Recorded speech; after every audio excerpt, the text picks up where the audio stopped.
Tere, mina olen Kalmer ja ma korjan mustikaid. Õigemini ma juba korjasin mustikaid. Näete, käed on sellised mustikased. Ma nüüd teen midagi, et käed puhtaks saada. Siin tee ääres kasvab üks punane leeder. Aga tee ääres kasvab, siin me seda väga sööma ei hakka, aga ma võtan siit neid marju üksjagu ja hõõrun nendega oma sõrmi. Punase leedri marjad sisaldavad mingit vedelikku, mis sobib puhastamiseks. Ja nüüd on näha, et käed on palju puhtamad kui enne.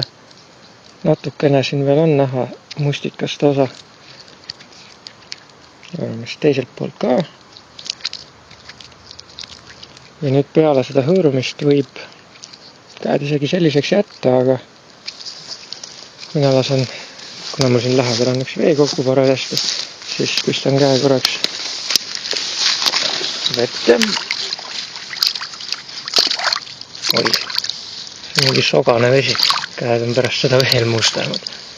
Nii, vaatame siin ääres. Nii. Ja vaatame, milline mu käsi on. Noh, kas nüüd kaamera näitab ka midagi? Kaamera on mul seisma jäänud. Kaamera, ärka üles. Noh, nüüd on nii restarti. Nüüd küll selle aega ma jään käed teiselt poolt ka puhtaks saada. Mida veel punase leedriga teha saab, on seda luitsutada. Võtan siit ühe väikese marja ja pistan suhu.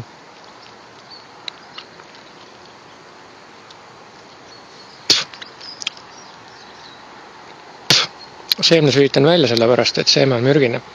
Seeme pärsib seedimist või mõjub kuidagi negatiivselt seedimisele. Aga see mahl iseenesest, mis siin punase leedri marja sees on, see on selline veidi magus. Mitte just väga hapu.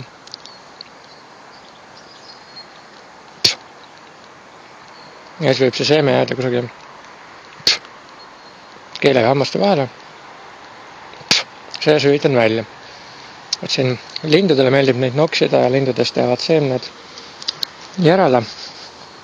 Ja siis see puu paljuneb niimoodi, et seemned kukuvad maha ja kusagile lähedale kasvab teine selline leedripuu.